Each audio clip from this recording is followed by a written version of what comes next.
Hello class 10th. How are you all? Hopefully you all will be good and you all will be very fine. Student class 10th physics light chapter का ये part 2 है। Part 1 में हम लोग बहुत ही basic चीजें जो इस चैप्टर की हैं उसको हम लोग देख चुके हैं। जैसे कि सबसे पहले हम लोगों ने देखा था कि लाइट क्या होता है, इसकी प्रॉपर्टीज क्या होती हैं।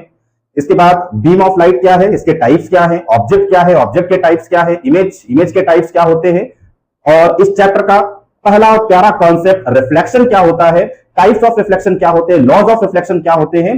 बहुत सारी इंपॉर्टेंट चीजें हम लोग देख चुके हैं। प्लेन मिरर में रिफ्लेक्शन कैसे होता है, जो इमेज बनती है उसके कैरेक्टरिस्टिक्स क्या होते हैं, ये सब कुछ हम लोग पार्ट 1 में कवर कर चुके हैं। अगर आप लोगों ने पार्ट 1 नहीं देखा है तो उसको प्लीज देख लीजिए। आज हम लोग इस पार्ट में स्फेरिकल मिरर्स और उससे एसोसिएटेड टर्म्स उनके बारे में बात करेंगे, रूल्स फॉर इमेज फॉर्मेशन उसकी बात करेंगे और इमेज फॉर्मेशन को देखेंगे। तो yes, without any delay, let's start today's video. Myself Pushpen Singh Chauhan and you all welcome to your favorite channel Sigma Gade. Students, बात करते हैं हम लोग स्फेरिकल मिरर्स के बारे में। स्फेरिकल मिरर्स, तो what are the spherical mirrors? Yes, आप सभी लोग जानते हैं जो कॉनकेव मिरर होता है, कॉन्वेक्स मिरर होता है, ये सब स्फेरिकल मिरर्स होते हैं। लेकिन ये कैसे ऑब्टेन होते हैं, कैसे मिलते हैं हम लोगों को, सबसे पहले हम इस बारे में बात करते हैं। तो देखिए, जैसे मान लीजिए कि आपके पास एक होलो ग्लास स्फीयर है, होलो ग्लास स्फीयर, और उस होलो ग्लास स्फीयर को कट करने के बाद में जो मिरर्स हमको मिलते हैं उन्हीं मिरर्स को हम लोग क्या कहते हैं, स्फेरिकल मिरर्स कहते हैं।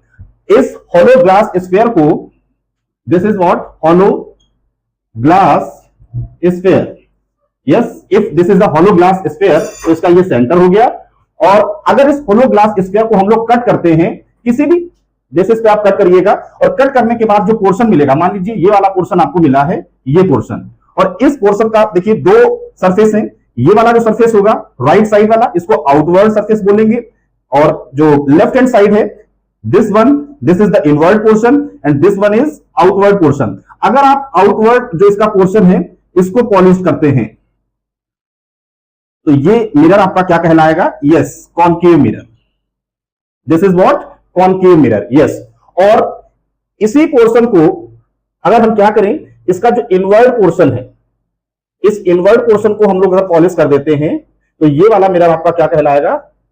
Convex mirror. यस, तो देखिए कॉनकेव मिरर क्या हो गया, ये वाला अगर पोर्शन जो बल्जिंग पार्ट इसका है या जो आउटवर्ड पोर्शन है अगर वो पॉलिश्ड है, if this is polished surface, this one is known as what, reflecting. This is reflecting surface.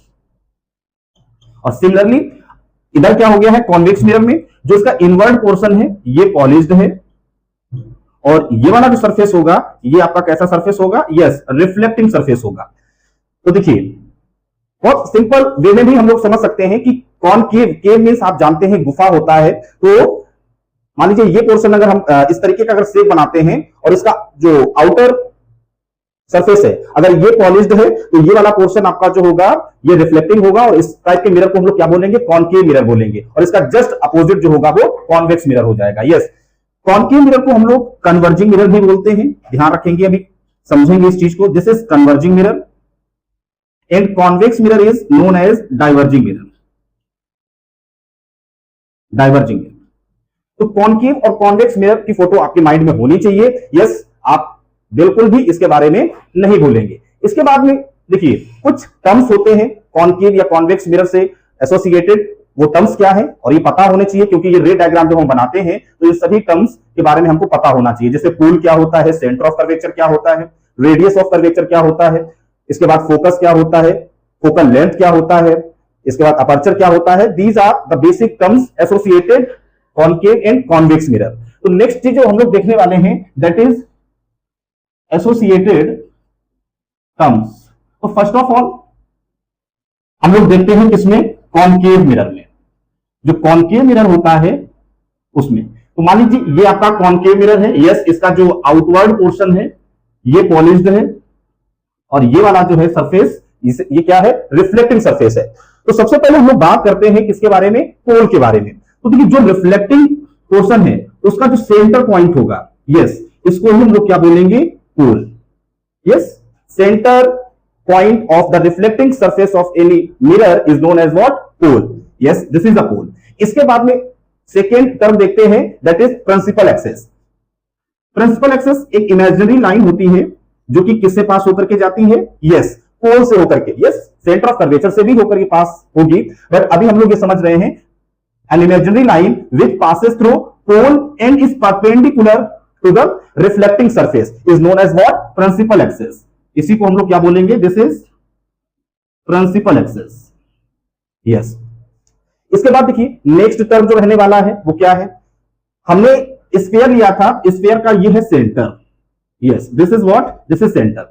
अब हमने क्या किया है कि इस स्फीयर से एक पोर्शन कट किया है, ठीक है, जो कि ये है. अगर हम इसको इस तरीके से पूरा कंप्लीट कर दें तो इसका जो सेंटर होगा वो इस कर्व के करस्पॉन्डिंग हम बनाते हैं. मान लीजिए ये रहा, तो अभी तो ये स्फीयर का सेंटर है. अब यही सेंटर इस कर्व के लिए क्या बोला जाएगा? Yes, this is known as centre of curvature. इसको क्या बोलेंगे? Centre of curvature. कर्व में ये बना हुआ है ना, कर्व से रिलेटेड ये पॉइंट बन गया है, तो इसको हम बोलेंगे सेंटर ऑफ कर्वेचर. जनरली इसको हम लोग किससे रिप्रेजेंट करते हैं? यस, कैपिटल सी से रिप्रेजेंट करते हैं. तो पोल क्या होता है, प्रिंसिपल एक्सिस क्या होता है और सेंटर ऑफ कर्वेचर क्या होता है, इतनी चीजों के बारे में हमने देख लिया. इसके बाद देखो सेंटर ऑफ कर्वेचर से लेकर और जो मिरर रिफ्लेक्टिंग, जो मिरर है आपका रिफ्लेक्टिंग सरफेस है, सेंटर ऑफ कर्वेचर से लेकर के और मिरर के बीच की जो डिस्टेंस होती है, यस, इसको भी हम बोल सकते हैं ये भी डिस्टेंस है, ये भी डिस्टेंस है, कोई भी डिस्टेंस ले लेंगे, इसको हम लोग बोलेंगे radius of curvature. This is what? Radius of curvature. इसको जनरली हम लोग किससे रिप्रेजेंट करते हैं? यस, कैपिटल आर से रिप्रेजेंट करते हैं. और वैसा रिफ्लेक्टिंग सरफेस का जो डायामीटर होता है, मान लीजिए this is the diameter of reflecting surface, इसको हम लोग क्या बोलते हैं? इसको बोलेंगे अपर्चर. अब दो बहुत ही इंपॉर्टेंट पॉइंट हैं, एक तो फोकस और दूसरा फोकल लेंथ. ये क्या होता है इसको जरूर हम लोग देखेंगे, इसको अलग से बना करके देखते हैं. बहुत इंपॉर्टेंट है फोकस और फोकल लेंथ. जब भी आप रे डायग्राम बनाएंगे तो उसमें फोकस और फोकल लेंथ के बारे में हमको पता होना चाहिए. तो मान लीजिए ये आपका क्या है? Concave mirror. यस, जिसका आउटवर्ड पोर्शन हमने पॉलिश कर दिया है. मान लीजिए ये आपका क्या है? पोल. ये है प्रिंसिपल एक्सिस. यस, ये क्या है? This is the centre of curvature. अगर हम कोई भी लाइट रे प्रिंसिपल एक्सिस के पैरेलल लेकर के आते हैं तो यस, दो लाइट रेज हमने ड्रॉ की जो कि प्रिंसिपल एक्सिस के पैरेलल है. ये मिरर से टकराएंगी, टकराने के बाद में रिफ्लेक्ट होंगे. यस, रिफ्लेक्ट होने के बाद में जिस पॉइंट पर ये एक दूसरे से मीट करेंगे उसी को हम लोग क्या कहेंगे? इसी पॉइंट को हम लोग क्या बोलेंगे? Yes, this is known as what? Focus. तो focus is nothing but it is a point where two light rays meet after reflection. यानी कोई भी दो लाइट रेज मिरर से टकराने के बाद, रिफ्लेक्ट होने के बाद में जिस पॉइंट पर मीट करते हैं उसी पॉइंट को क्या कहते हैं? फोकस बोलते हैं. I repeat, a point where two light rays meet after reflection. Yes, इसी को हम लोग क्या बोलते हैं? फोकस. और इंटरेस्टिंग चीज ये है कि ये जो फोकस होता है इसको जनरली हम कैपिटल एफ से रिप्रेजेंट करते हैं. और ये फोकस जो होता है वो सेंटर ऑफ कर्वेचर और पोल का मिड पॉइंट होता है. क्या होता है? मिड पॉइंट होता है. यस, और आप देख ही चुके हो कि सेंटर ऑफ कर्वेचर और पोल के बीच की जो डिस्टेंस होती है उसको हम लोग क्या बोलते हैं? रेडियस ऑफ कर्वेचर बोलते हैं. Yes, this one is radius of curvature और this is the mid point. Yes, अब हम बात करते हैं कि फोकल लेंथ क्या होता है. तो फोकस और पोल के बीच की जो डिस्टेंस है, यानी फोकल लेंथ क्या हो गया? फोकल लेंथ जो है जिसको हम लोग स्मॉल एफ से रिप्रेजेंट करते हैं, it is the distance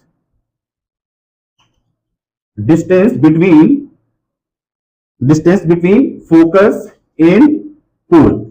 yes, तो एक रिलेशन आपको मिल जाएगा कि जो रेडियस ऑफ कर्वेचर होता है, radius of curvature that is double of focal length. Yes, ये अपने माइंड में रखेंगे कि जो रेडियस ऑफ कर्वेचर है वो फोकल लेंथ का क्या होता है? डबल होता है. या ऐसे बोल सकते हैं कि जो फोकल लेंथ होती है वो रेडियस ऑफ कर्वेचर की क्या है? हाफ होती है. यस, तो हम लोगों ने सारे टर्म्स देख लिए.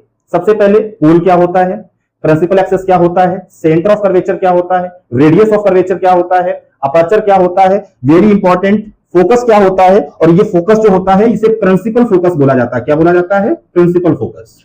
यस, इन शॉर्ट हम लोग फोकस कह सकते हैं, प्रिंसिपल फोकस भी इसको बोल सकते हैं। इसके बाद में फोकस और पोल के बीच की जो डिस्टेंस होती है उसको फोकल लेंथ कहते हैं, और फोकल लेंथ जो है वो हमेशा रेडियस ऑफ कर्वेचर की क्या होगी, हाफ होगी। और ये इसलिए जरूरी है कि जब आप न्यूमेरिकल करते हैं तो न्यूमेरिकल में कभी कभी क्या होता है कि रेडियस ऑफ कर्वेचर दे देते हैं और हमें जरूरत होती है किसकी, फोकल लेंथ की। तो we know very well that if we want to find the focal length, if the radius of curvature is given, then what will be the focal length? Focal length will be the half of the radius of curvature. Yes, इसी तरीके से अगर convex mirror में देखोगे आप, तो convex mirror में क्या होता है, मान लीजिए ये आपका कॉन्वेक्स मिरर है जिसका जो इनवर्ट पोर्शन है वो पॉलिश्ड है। This is what, this is pole and this is what, this is principal axis. तो या कॉन्वेक्स मिरर में जो फोकस होता है या सेंटर ऑफ कर्वेचर है वो देखिए यही सारा है, ये पोल हो गया, ये क्या हो गया, प्रिंसिपल एक्सेस हो गया। यस, और इसके बाद में इसका जो डायमीटर हो गया ये अपर्चर हो गया। Yes, this is known as what, aperture. इसके बाद में मान लीजिए ये आपका क्या है, सेंटर ऑफ कर्वेचर है, और सेंटर ऑफ कर्वेचर से लेकर के मिरर के बीच की डिस्टेंस रेडियस ऑफ कर्वेचर हो गया। ये यहां पर भी हो सकती है, ये भी हो सकती है, ये भी हो सकती है। अब इसका फोकस देखिए कैसे बनता है, मान लीजिए ये दो लाइट रेज आ रही हैं और आपको अभी हमने बताया था कि जो कॉन्वेक्स मिरर होता है वो डाइवर्जिंग मिरर होता है। तो यहां तो रिफ्लेक्शन के बाद लाइट रेज क्या होंगी, इस तरीके से डाइवर्ज हो जाएंगी। यस, अब डाइवर्ज हो गए तो ये रिफ्लेक्टेड रेज तो आपस में कभी भी मीट करेंगे नहीं, तो हम क्या करते हैं, इनको ट्रेस करेंगे अगर इस तरीके से, तो कहीं इस पॉइंट पर ये मिलते हुए हमको दिखाई पड़ेंगे, और इसी को हम लोग क्या कहेंगे, फोकस बोलेंगे या प्रिंसिपल फोकस बोलेंगे। और बिल्कुल इसी डायग्राम की तरह से फोकस और पोल के बीच की जो डिस्टेंस लेंथ कहेंगे, तो पोल और फोकस के बीच की जो डिस्टेंस हो गई है ये क्या हो गया है, फोकल लेंथ। अभी वैसे तो ये हम समझेंगे साइन कन्वेंशन में, लेकिन सेम टाइम आप ये लर्न कर लीजिएगा कि जो कॉन्वेक्स मिरर होता है इसकी फोकल लेंथ जो होती है वो पॉजिटिव होती है, ध्यान रखिएगा, और जो कॉन्केव मिरर होता है इसकी फोकल लेंथ कैसी होती है, नेगेटिव होती है। यस, इसके बाद में हम लोग रूल्स देखते हैं, क्योंकि उसके बाद में हम लोग इमेज फॉर्मेशन देखेंगे कॉन्केव और कॉन्वेक्स मिरर का। तो रूल्स देखते हैं कि इमेज फॉर्म करने के लिए, रे डायग्राम बनाने के लिए हमें किन रूल्स का ध्यान रखना होता है। बस यही करना है कि लाइट रेज अगर डिफरेंट डायरेक्शन से आती है तो रिफ्लेक्ट होने के बाद में वो कैसे जाती है, तो ये चीज हमको माइंड में रखना है, तभी जाकर के हम रे डायग्राम बना पाएंगे। तो देखते हैं कि रूल्स क्या होते हैं। यस, रे डायग्राम या इमेज फॉर्मेशन के लिए क्या रूल्स होते हैं ये हम लोग देखते हैं। मेनली 4 रूल्स होते हैं, चाहे वो कॉन्केव मिरर हो या कॉन्वेक्स मिरर हो, दोनों ही मिरर के लिए हम लोग देखेंगे। तो सबसे पहले हम लोग कॉन्केव मिरर के लिए देख रहे हैं, ठीक है। सबसे पहले कॉन्केव मिरर जो होता है इसके लिए जो रूल्स होंगे वो क्या होंगे, तो पहला रूल जो है आपका, रूल नंबर 1, मान लीजिए ये आपका कॉन्केव मिरर है जिसका ये सरफेस पॉलिश्ड है, ये पोल है, ये प्रिंसिपल एक्सेस है, ये फोकस है और ये सेंटर ऑफ कर्वेचर है। पहला रूल ये है कि अगर कोई भी लाइट रे प्रिंसिपल एक्सेस के पैरेलल आएगी, अगर कोई भी लाइट रे प्रिंसिपल एक्सेस के पैरेलल आती है तो रिफ्लेक्शन के बाद में, रिफ्लेक्ट होने के बाद में वो लाइट रे कहां जाएगी, कहां से जाएगी, फोकस से होकर के जाएगी। और ये जो एरो के साइन हम लोग लगाते हैं क्योंकि रे की डायरेक्शन शो करता है, ये इंपॉर्टेंट है, इसको लगाना बिल्कुल भी मत भूलिएगा, अदरवाइज एग्जाम में आपके मार्क्स कट हो जाएंगे। इसके बाद में जस्ट इसका अपोजिट रूल, रूल नंबर 2, मान लीजिए ये आपका कॉन्केव मिरर है, यस, जिसका ये पोल है, ये आपका प्रिंसिपल एक्सेस हो गया, ये फोकस है और ये क्या है, सेंटर ऑफ कर्वेचर है। तो सेकेंड रूल ये है कि अगर कोई भी लाइट रे फोकस से होकर के आती है तो रिफ्लेक्ट होने के बाद में क्या होगा, ये प्रिंसिपल एक्सेस के पैरेलल जाएगी। यस, रिफ्लेक्ट होने के बाद में ये कहां से कैसे जाएगी, प्रिंसिपल एक्सेस के पैरेलल। इसके बाद में रूल नंबर 3 क्या होता है, यस, रूल नंबर 3, ये मान लीजिए आपका कॉन्केव मिरर है जिसका ये आपका पोल हो गया, ये प्रिंसिपल एक्सेस है, ये फोकस है, ये सेंटर ऑफ कर्वेचर है। तो क्या रूल रहने वाला है, अगर कोई भी लाइट रे सेंटर ऑफ कर्वेचर से होकर के आती है, यस, अगर कोई भी लाइट रे सेंटर ऑफ कर्वेचर से होकर के आएगी तो सेंटर ऑफ कर्वेचर से जो लाइट रे आती है तो उसका बिहेवियर बिल्कुल नॉर्मल की तरीके से होता है। आप जानते हैं, आपने प्लेन मिरर में नॉर्मल के बारे में देखा था, उसमें क्या था कि अगर कोई लाइट रे किसी मिरर से 90 डिग्री पर टकराती है आकर के, तो रिफ्लेक्ट होने के बाद जिस रास्ते आती है उसी रास्ते वापस चली जाती है। सेम प्रोसेस यहां पर भी होता है, अगर कोई भी लाइट रे सेंटर ऑफ कर्वेचर से होकर के आएगी तो रिफ्लेक्ट होने के बाद में वो सेंटर ऑफ कर्वेचर से ही होकर के चली जाएगी। यस, इसके बाद में रूल नंबर 4, रूल नंबर 4 क्या है, मान लीजिए ये आपका कॉन्केव मिरर है जिसका ये सरफेस पॉलिश्ड है और ये आपका पोल हो गया, this is principal axis, this is focus and this is centre of curvature. अगर कोई भी लाइट रे सीधा पोल पर आकर के टकराती है, अगर कोई भी लाइट रे सीधा पोल पर आकर के टकराएगी तो जिस एंगल से भाई साहब ये आकर के टकराएगी उसी एंगल से ये क्या हो जाएगी, रिफ्लेक्ट हो जाएगी। तो ये कॉनकेव मिरर के लिए चारों रूल्स है, ध्यान रखेंगे। पहला और दूसरा तो एक दूसरे का जस्ट अपोजिट ही है। तीसरा सेंटर ऑफ कर्वेचर से याद रखेंगे कि जिस रास्ते आई उसी रास्ते चलेगी, और ये पोल से आकर के टकराने का रूल हो गया। इसके बाद हम लोग देखते हैं कॉन्वेक्स मिरर में। यस, कॉन्वेक्स मिरर में हम ये चारों रूल्स देख लेते हैं। तो रूल नंबर 1, मान लीजिए ये आपका कॉन्वेक्स मिरर है जिसका ये इनवर्ड पोर्शन पॉलिश्ड है, ये मान लीजिए इसका पोल है, ये क्या है, प्रिंसिपल एक्सिस है, इसका ये फोकस हो गया, ये सेंटर ऑफ कर्वेचर हो गया। यस, अब आपको पता है कि कोई भी लाइट रे जो कि प्रिंसिपल एक्सिस के पैरेलल आएगी तो this is the diverging mirror, और ये डाइवर्जिंग मिरर है तो क्या होगा कि ये लाइट रे इस तरीके से क्या हो जाएगी, डाइवर्ज हो जाएगी। यस, ये लाइट रे जो होगी वो इस तरीके से डाइवर्ज हो जाएगी। अब लाइट रे इस तरफ से अगर डाइवर्ट हो गई है, रिफ्लेक्ट हो गई है, तो इसी रिफ्लेक्टेड रे को अगर हम ट्रेस करते हैं तो ये हमको कहां से होकर के समझ में आएगी, फोकस से होकर के। तो देखिए यहां एक्चुअली क्या होता है कि फोकस से रिफ्लेक्ट होने के बाद में लाइट रे जाती है और यहां पर हम लोग ट्रेस करते हैं रिफ्लेक्टेड रे को तो देखते हैं कि वो फोकस से होकर के जा रही है। इसी का जस्ट अपोजिट रूल नंबर 2, मान लीजिए ये आपका कॉन्वेक्स मिरर है और इस कॉन्वेक्स मिरर में ये आपका पोल हो गया और ये प्रिंसिपल एक्सिस है, जिस इसमें ये फोकस है आपका, ये सेंटर ऑफ कर्वेचर है। तो कोई भी लाइट रे मान लीजिए फोकस की तरफ मान लीजिए आ रही थी, कोई भी लाइट रे फोकस की तरफ आ रही थी तो भाई साहब ये लाइट रे फोकस के पास तो पहुंच नहीं पाएगी। क्या होगा, यहीं पर ये टकराने के बाद में डाइवर्ट हो जाएगी, रिफ्लेक्ट हो जाएगी। लेकिन इसको जब हम ट्रेस करेंगे, यस, तो इस तरीके से इसको हम क्या कर देंगे, ट्रेस कर देंगे। Rule number 3, centre of curvature, ये मान लीजिए आपका कॉन्वेक्स मिरर हो गया, this is pole, this is principal axis, ये फोकस हो गया, ये सेंटर ऑफ कर्वेचर है। मान लीजिए कोई भी लाइट रे जस्ट सेंटर ऑफ कर्वेचर के सामने आ रही थी, ये लाइट रे जो है सेंटर ऑफ कर्वेचर के सामने आ रही थी, जो आगे जाकर के सेंटर ऑफ कर्वेचर तक नहीं पहुंच पाएगी और ये यहीं से क्या हो जाएगी, रिफ्लेक्ट हो जाएगी। यस, तो आगे हम इसको ट्रेस करके कहां तक पहुंचा देंगे, यस, सेंटर ऑफ कर्वेचर तक पहुंचा देंगे। इसके बाद में rule number 4, same as it is जैसा कि कॉन्केव मिरर में होता है। मान लीजिए आपका कॉन्वेक्स मिरर है जिसका ये सरफेस पॉलिश्ड है, ये पोल है और ये आपका क्या है, प्रिंसिपल एक्सिस है।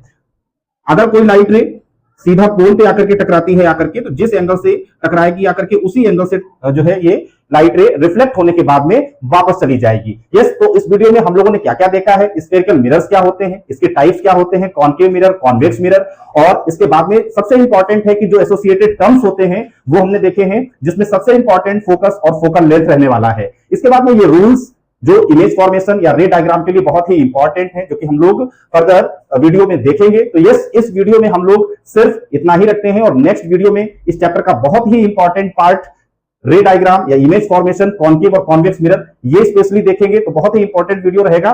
Thanks for watching this video, see you in next video. Thank you, bye bye.